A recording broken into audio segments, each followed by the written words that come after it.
3 streets over from a Starbucks, 2 miles from a good elementary school, half a mile from Target. A family just moved into a brand new home that was built in a factory. Their neighbors? They have no idea. And their property taxes? Exactly the same. If you're already familiar with prefab or modular homes, this video shows where they actually fit into everyday suburban life. Suburban America is changing how it builds homes.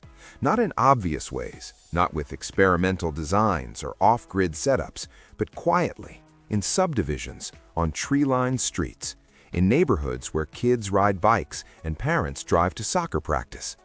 Today, we're looking at prefab homes specifically in suburban settings, not rural land, not urban infill, suburbs, where most middle-class families actually want to live.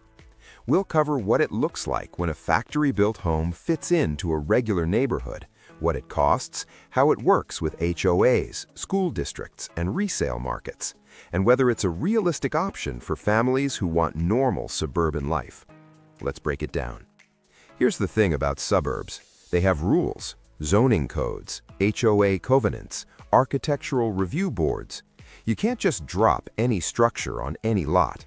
But prefab homes are increasingly designed to meet those standards. A family in a planned community outside Charlotte, North Carolina, the HOA required homes to have certain roof lines, siding materials, and minimum square footage. Their modular home checked every box: vinyl siding to match the neighborhood aesthetic, architectural shingles, attached 2-car garage, front porch, landscaping plan approved before installation. Once it was set and finished, it looked identical to the site-built homes 3 doors down. That's the key to suburban placement. The home has to blend in, it has to meet local expectations, and it has to be titled as real property, not personal property. In most cases, that's not a problem. Modular manufacturers offer exterior options specifically for suburban markets: brick facades, board and batten siding, craftsman trim packages, farmhouse-style front porches. You're not stuck with one look. And because these homes are built to the same codes as traditional construction, they pass inspections and appraisals without issue. The neighborhood doesn't see a prefab home, they see a house. Let's talk about who this works for. A family outside Columbus, Ohio. 2 parents in their mid-30s, 2 kids ages 5 and 9. They wanted to stay in their school district. Their oldest had friends, the schools were solid. They didn't want to relocate. But resale homes in their area were either outdated or overpriced.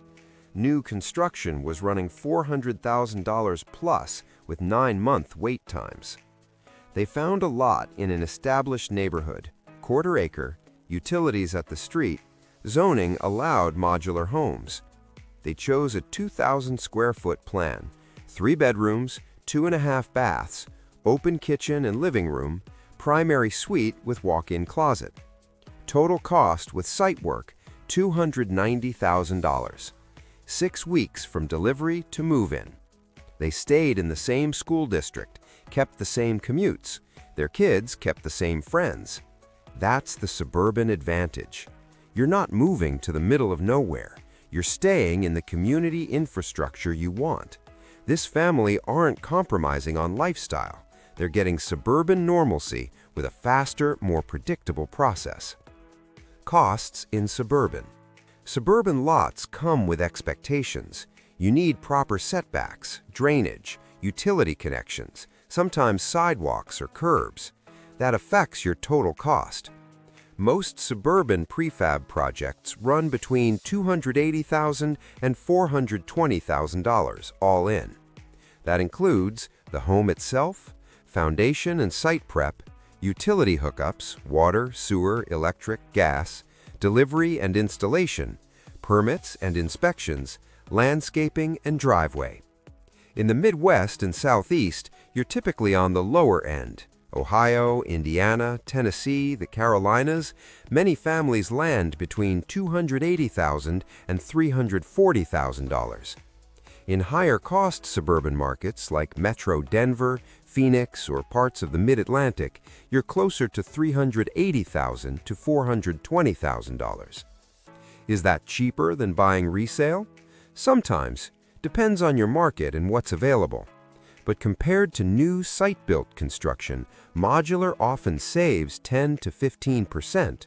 More importantly, you avoid the uncertainty. No weather delays, no subcontractor no-shows, no surprise cost overruns. You lock in your price. You know your timeline.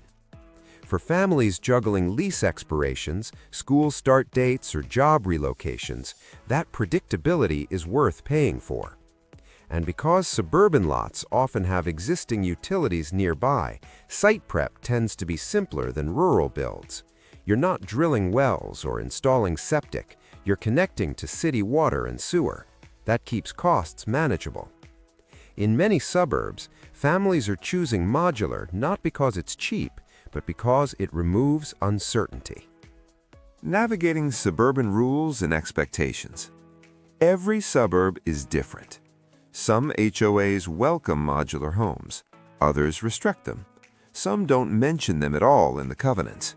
You need to check early.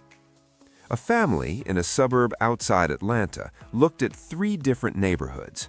First one, HOA explicitly banned manufactured or prefab homes, dead end. Second one, no restrictions, allowed any home that met county building codes, green light. Third one required architectural review, submitted plans for a modular home. Approval took 3 weeks, but they got it. The lesson?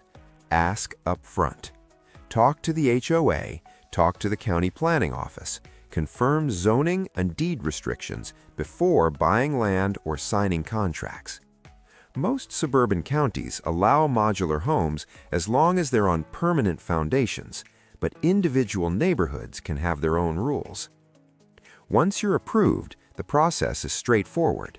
You work with a local builder who handles site prep, foundation, and coordination with the manufacturer. The modules arrive, they're craned onto the foundation, joined together, roof sealed, utilities connected. Exterior finishes happen on-site: siding, trim, gutters, landscaping. In most suburban settings, the whole process from delivery to final inspection takes 4 to 8 weeks. Your neighbors might not even realize the home wasn't built stick by stick on site. And once it's done, it functions exactly like every other house on the street. Long-term suburban living. Here's what matters for long-term suburban life: school access, commute times, nearby shopping and services, resale value. Prefab homes don't limit any of that. A family in Pennsylvania built a modular home in a suburb with top-rated schools. They've been there 6 years. Both kids went through elementary school in the district.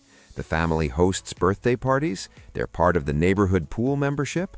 They've refinanced once. Home value has appreciated in line with surrounding properties. Another family outside Raleigh, modular home in a suburban neighborhood close to Research Triangle Park. Good commute for both parents. They've been there 4 years, considering selling to move up. Real estate agent says the home will appraise and sell just like any other in the neighborhood. That's the reality. Once the home is installed, titled properly, and blends with the neighborhood aesthetic, it's just a house. It appreciates. It qualifies for refinancing. It sells. The build method becomes irrelevant. What matters is location, condition, and how the market is performing.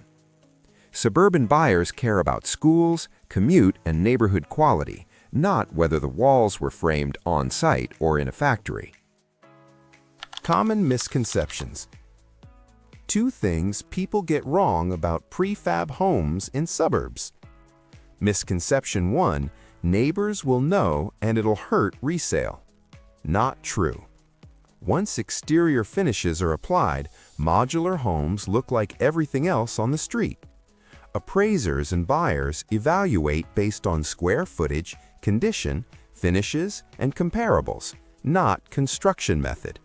If your neighborhood is appreciating, your home appreciates with it.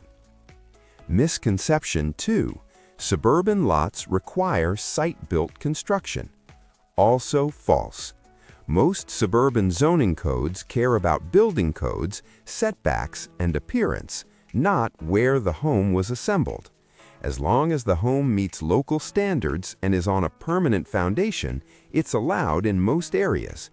Always check your specific neighborhood, but blanket bans are less common than people think. So here's the reality. Prefab homes work in suburban America, not as an alternative lifestyle, as a practical choice. You get the neighborhood you want, the schools you need, the commute that works. You're just building faster and with more certainty. Families are doing this across the Midwest, Southeast, and Mid-Atlantic, in neighborhoods with sidewalks and park access, near good schools and easy shopping. They're not pioneers, they're practical homeowners choosing a smarter process. If you're looking at suburban life and traditional construction feels slow or overpriced, this is worth exploring. It's not experimental, it's not niche. It's becoming a normal part of how middle-class families build homes in suburban America.